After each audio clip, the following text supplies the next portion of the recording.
ಯಾವ ಕಾಲೇಜಿನಲ್ಲಿ ಪೋಷಕರು ಮತ್ತು ಆಡಳಿತ ಮಂಡಳಿ ಹಾಗೂ ಪೋಷಕರು ಮತ್ತು ಶಿಕ್ಷಕರು ಕೈ ಜೋಡಿಸುತ್ತಾರೋ ಅಲ್ಲಿ ಎಂತಹ ತುಂಡ ವಿದ್ಯಾರ್ಥಿಯನ್ನು ಕೂಡ ಸರಿ ಮಾಡಲಿಕ್ಕೆ ಸಾಧ್ಯ ಇದೆ, ಎಂಥ ದಡ್ಡನನ್ನು ಕೂಡ ಬುದ್ಧಿವಂತನಾಗಿ ಮಾಡಲಿಕ್ಕೆ ಸಾಧ್ಯ ಇದೆ.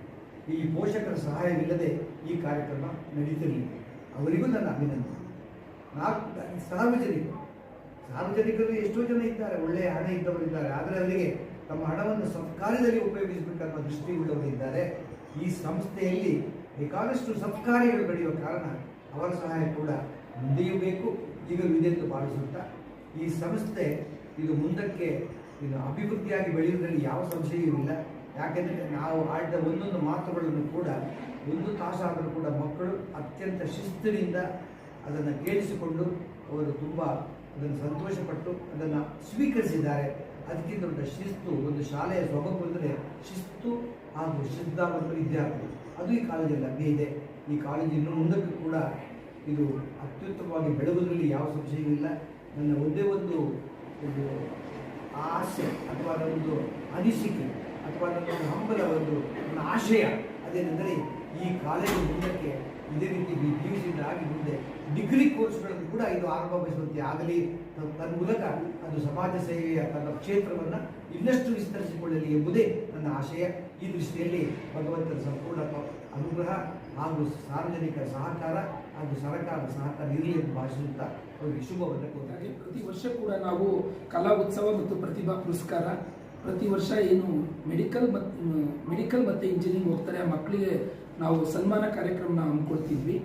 ನಾವು ಪ್ರತಿ ವರ್ಷ ಕೂಡ ಒಬ್ಬರು ಉತ್ತಮವಾದ ವ್ಯಕ್ತಿಯನ್ನು ಸಮಾಜದಲ್ಲಿ ಒಂದು ಸಾಧನೆ ಮಾಡಿರೋಂಥವ್ರನ್ನ ಕರೆಸಿ ಅವ್ರ ಮೂಲಕ ಒಂದೆರಡು ಹಿತವಚನಗಳನ್ನು ಮಕ್ಕಳಿಗೆ ಕೊಡಿಸ್ತಾ ಇದ್ದೀವಿ. ಮುಂದೆ ಅವರು ಈ ಒಂದು ಸಮಾಜಕ್ಕೆ ಕೊಡುಗೆ ಕೊಡೋ ಥರ ಆಗಲಿ ಅಂತ ಹೇಳ್ಬಿಟ್ಟು, ನಿಮಗೆ ಗೊತ್ತಿದೆ ಪ್ರತಿ ವರ್ಷ ಕೂಡ ನಮ್ಮ ಕಾಲೇಜಿಂದ ವೈದ್ಯಕೀಯ ಶಿಕ್ಷಣಕ್ಕೆ ಹೋಗ್ತಕ್ಕಂಥ ವಿದ್ಯಾರ್ಥಿಗಳ ಸಂಖ್ಯೆ ಜಾಸ್ತಿ ಆಗ್ತಾ ಇದೆ. ಈ ಮುಂದಿನ ವರ್ಷವೂ ಕೂಡ ಇದಕ್ಕಿಂತ ಜಾಸ್ತಿ ವಿದ್ಯಾರ್ಥಿಗಳನ್ನ ವೈದ್ಯಕೀಯ ಶಿಕ್ಷಣ ಮತ್ತು ಇಂಜಿನಿಯರಿಂಗ್ಗೆ ಕಳಿಸಿ ನಾವು ಈ ನೆಲಮಂಗಲಕ್ಕೆ ಕೀರ್ತಿ ತರ್ತೀವಿ. ಈ ವಿಷಯದಲ್ಲಿ ನಿಜವಾಗ್ಲೂ ಕೂಡ ನೆಲಮಂಗಲದ ಜನರ ಸಹಕಾರ, ಮಾಧ್ಯಮದವರ ಸಹಕಾರ, ಆಡಳಿತ ಮಂಡಳಿಯ ಸಹಕಾರ, ಎಲ್ಲದಕ್ಕಿಂತ ಹೆಚ್ಚಿನದಾಗಿ ನಮ್ಮ ಶಿಕ್ಷಕರ ಸಹಕಾರ ಇದೆ. ನಾನು ಅವರೆಲ್ಲರಿಗೂ ಕೂಡ ಈ ಸಂದರ್ಭದಲ್ಲಿ ಚಿರುಣೆಯಾಗಿರ್ತೀನಿ ಅಂತ ಹೇಳಕ್ಕೆ ಇಷ್ಟಪಡ್ತೀನಿ. ಇಷ್ಟು ಹೇಳಿದ್ದೀನಿ. ಗೊತ್ತಾ, ಹೂವಿನೊಳಗಿನ ಮಕರನ್ನ ನೋಡಿಕೊಂಡು ದುಮ್ಮಿ ಬರುತ್ತೆ, ದುಮ್ಮಿ ನೋಡಿಕೊಂಡು ಹೂ ಹೋಗಲ್ಲ ಅಂತ ಮಕರನ್ನ ನೀವು ಆಗ್ಬೇಕು. ನನ್ನ ಕಳಕಳಿಯ ಪ್ರಾರ್ಥನೆ, ಮೆರಿಟ್, ಪ್ರತಿಭೆಯನ್ನು ಬೆಳೆಸಿಕೊಳ್ಳಿ. ನನ್ನ ಜಾತಿಯನ್ನು ಅವಲಂಬನೆ ಬೇಡ, ಅದು ಶಾಶ್ವತ ಅಲ್ಲ, ಅದು ಹೋಗುತ್ತೆ ಬೇಡ. ನಿಮ್ಗೆ ಗೊತ್ತಾ, ಜಾಣಕ್ಕೂ ಜಾತಿಗೂ ಸಂಬಂಧ ಇಲ್ಲ. ಇದನ್ನ ಸ್ಪಷ್ಟವಾಗಿ ಹೇಳಬೇಕು. ಯಾರಾದ್ರೂ ಬಂದ್ಬಿಟ್ಟು ಸರ್ ನಾನು ಹಿಂದುಳಿದ ವರ್ಗಕ್ಕೆ ಸೇರಿದವನು, ನನಗೆ ಜ್ಞಾನವಂತನಾಗಲಿಕ್ಕೆ ಸಾಧ್ಯ ಇಲ್ಲ, ನೋ, ಹಾಗೆ ಹೇಳ್ಬೇಡಿ. ನಿಮಗೊಂದು ಗುಡ್ಡ ಹೇಳ್ಬಿಡ್ತೇನೆ, ದಯವಿಟ್ಟು ತಿಳ್ಕೊಳ್ಳಿ. ದೊಡ್ಡ ದೊಡ್ಡ ಮಹಾತ್ಮರು, ಮಹರ್ಷಿಗಳು, ವಿದ್ವಾಂಸಗಳೆಲ್ಲ ಹಿಂದುಳಿದ ವರ್ಗಕ್ಕೆ ಸೇರಿದವರಾಗಿದ್ದರು. ಗೊತ್ತಾ ನಿಮಗೆ ಇದು? ವೇದಗಳನ್ನು ವಿಂಗಡಿಸಿದ ವೇದವ್ಯಾಸ ಮಹರ್ಷಿ, ಅವನು ಹುಟ್ಟಿದ್ದು ಅಂಬಿಕ ಸ್ತ್ರೀಗೆ, ಮೇಲ್ಜಾತಿಗೆ ಅಲ್ಲ. ನಾವು ಪೂಜೆ ಮಾಡುವ ರಾಮಾಯಣ ಬರೆದದ್ದು ವಾಲ್ಮೀಕಿ, ಅವನು OBC, ಅವ್ರು ಮೇಲ್ಜಾತಿಯವನಲ್ಲ. ನಾನು ಪೂಜೆ ಮಾಡುವ ಕೃಷ್ಣ ನನ್ನ ಜಾತಿಯವನಲ್ಲ, ಅವನು ಗೊಲ್ಲ. ರಾಮಕೃಷ್ಣ ಕ್ಷತ್ರಿಯ, ಮಹಾಕವಿ ಕಾಳಿದಾಸ ಕುರುಬ, ಸಂತ ಕನಕದಾಸ ಕುರುಬ. ಜಾತಿ ಮುಖ್ಯ ಅಲ್ಲ ಸರ್, ಜ್ಞಾನ ಮುಖ್ಯ. ಜಾತಿಗೂ ಜ್ಞಾನಕ್ಕೂ ಯಾವ ಹಾಗೆ ಬಂದಿಲ್ಲ, ಬೆವರ ಹಾಕಿದ್ದೇನೆ. ಅದಕ್ಕೋಸ್ಕರ ಬೇಕಾಗಿದ್ದು ಪರಿಶ್ರಮ, hard work. What is hard work? Sit like A rock and work like A clock. That is hard work. ಮಾಡಬೇಕು, ದೇವರನ್ನು ಧರಿಸಬೇಕು. ಆಮೇಲೆ ಹಂಗರ್ ಫಾರ್ ನಾಲೆಜ್, ಜ್ಞಾನ ವಿಷಯ ಇರಬೇಕು. ಸರ್ ಪಾಠ ಹೇಳಿ, ನಾವು ಕಾಯ್ತಿದ್ದೇವೆ. ಹೊರತಾಗಿ ಇವತ್ತು ನೆನಪಿಲ್ವಾ, ಅವ್ರು ಸತ್ತೋಗ್ಬಿಟ್ರೆ ಒಳ್ಳೇದಾಯ್ತು, ಅದನ್ನು ಆಗಲ್ಲ. ಜ್ಞಾನ ನಿಷ್ಠೆ. ಆಮೇಲಿಂದ ಮೂಢನಂಬಿಕೆ ಬೇಡ. ನಾನು ಈ ಪಾಸ್ ಆದರೆ ಗಣೇಶನಿಗೆ ಒಂದು ತೆಂಗಿನಕಾಯಿ ಹೊಡಿತೇನೆ, ಅಲ್ಲಿ ಒಂದು ತೆಂಗಿನಕಾಯಿ ಪಾಸ್ ಮಾಡಿಬಿಡ್ತಾರೆ ಗಣೇಶ. ಇದು ಈಸಿ ಕರೆಕ್ಟ್ ಮ್ಯಾನ್? ನೋ. ನಾನು ಪಾಸ್ ಆದರೆ ತಿರುಪತಿ ತಿಮ್ಮಪ್ಪನಿಗೆ ತಲೆಗೆ ಕೊಟ್ಟು ಬಿಡ್ತೇನೆ.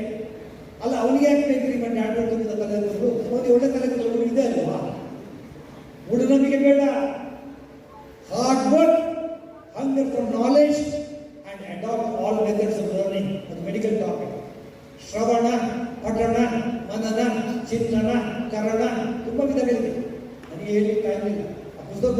ಪರಿಚಯ ಆಗಿದೆ. ಈ ಮೂಲಕವಾಗಿ ಪ್ರತಿಭೆಯನ್ನು ಬೆಳೆಸಿಕೊಳ್ಳಿ. ಅದುವೇ ನಿಮ್ಮ ಸೊತ್ತು, ಅದುವೇ ನಿಮ್ಮ ಸಂಪತ್ತು, ಅದುವೇ ನಿಮ್ಮ ತಾಕತ್ತು. 5ನೇ ಪಾಯಿಂಟ್. ನೆಕ್ಸ್ಟ್, ನೈತಿಕ ಬೆಳವಣಿಗೆ ಬಹಳ ಇಂಪಾರ್ಟೆಂಟ್. ಒಂದು ಮಾತು ಹೇಳ್ತೀನಿ ಮಗು, ಸರ್ ಕೂತ್ಕೊಳ್ಳಿ, ನೀವು ಓಡಾಡ್ತೀರಿ, ನಿಮ್ಮನ್ನೇ ನೋಡ್ತಾ ಇದ್ದಾರೆ ಜನ. ನೈತಿಕ ಮಾರಲ್ ಡೆವಲಪ್ಮೆಂಟ್. ಸರ್ ಒಂದು ಮಾತಿಗೆ ಹೇಳಿ Gaurishankar, if they gold medal ಸಿಗದಿದ್ರೂ ಪರವಾಗಿಲ್ಲ, you be a golden boy and a golden girl, that is good enough for us. ಅದು ನೈತಿಕ ಬೆಳವಣಿಗೆ. 6ನೇ ಪಾಯಿಂಟ್, ಅದನ್ನು ಬಿಡಿಸಿಕೊಳ್ಳುವ. ಪ್ರಾಮಾಣಿಕರಾಗಿರಬೇಕು. ಸರ್ ಒಂದು ನೇರ ಪ್ರಶ್ನೆ ಕೇಳ್ತೇನೆ, ನೀವು ಪ್ರಿನ್ಸಿಪಲ್ ಆಗಿದ್ದೀರಿ, ನಿಮ್ಮಲ್ಲಿ ಪರೀಕ್ಷೆಗಳು ನಡೀತಾರಲ್ವಾ? ಪರೀಕ್ಷೆಗಳು ನೀವು ಸೂಪರ್ವೈಸರ್ಸ್ ಆಗ್ತೀರಾ? ಯಾಕೆ? ಅಲ್ಲಿರುತ್ತೆ ಪಾಪ. ನಿಮಗೆ ಪರೀಕ್ಷೆ ಮಾಡುವಾಗ ಅಲ್ಲೊಂದು ಇಲ್ಲೊಂದು ಸೂಪರ್ವೈಸರ್ಸ್ ಆಗ್ತಾರೆ. ಯಾಕೆ? ನಿಮ್ಮನ್ನು ನಂಬಲಿಕ್ಕೆ ಆಗಬೇಕು, ಮೆಲ್ಲಗೆ ಕಾಪಿ ಹೊಡಿತೀರಲ್ವಾ? ಯಾವಾಗ ನೀವು ಎದ್ದು ನಿಂತು ಸರ್ ನಮಗೆ ಸೂಪರ್ವೈಸರ್ಸ್ ಬೇಡ, we are honest children, you write and examination ಹೇಳ್ತೀರಾ, ಆಗ ನಾನೇ ಬಂದು ನಿಮಗೆ ಹಾರ ಹಾಕ್ತೇನೆ. ನೀವು ಕೇಳ್ಬೋದು, ಏನು ಸರ್ ನೀವು? ನಾನು ಮಾಡಿದ್ದೇನೆ. ನಾನು ಓದಿದ್ದು ಸ್ಕೂಲು ಸೈಟ್ ಫಿಲಮಿನ ಸ್ಕೂಲ್ ಪುತ್ತೂರು. ಸತ್ಯಸಂಗತಿ ನಿಮಗೆ ಹೇಳ್ತೇನೆ, ಅಲ್ಲಿ ಫಾದರ್ ಕಬ್ಬರವಾದ ಪ್ರಿನ್ಸಿಪಲ್. ಅವರು ಹೇಳೋರು, children, this is an examination, there will be no supervisor, don't call, I trust you. ನಾವು ಅವ್ರಿಗೆ ಹೇಳೋರು, sir father, go and do your job, don't waste your time. We are honest children.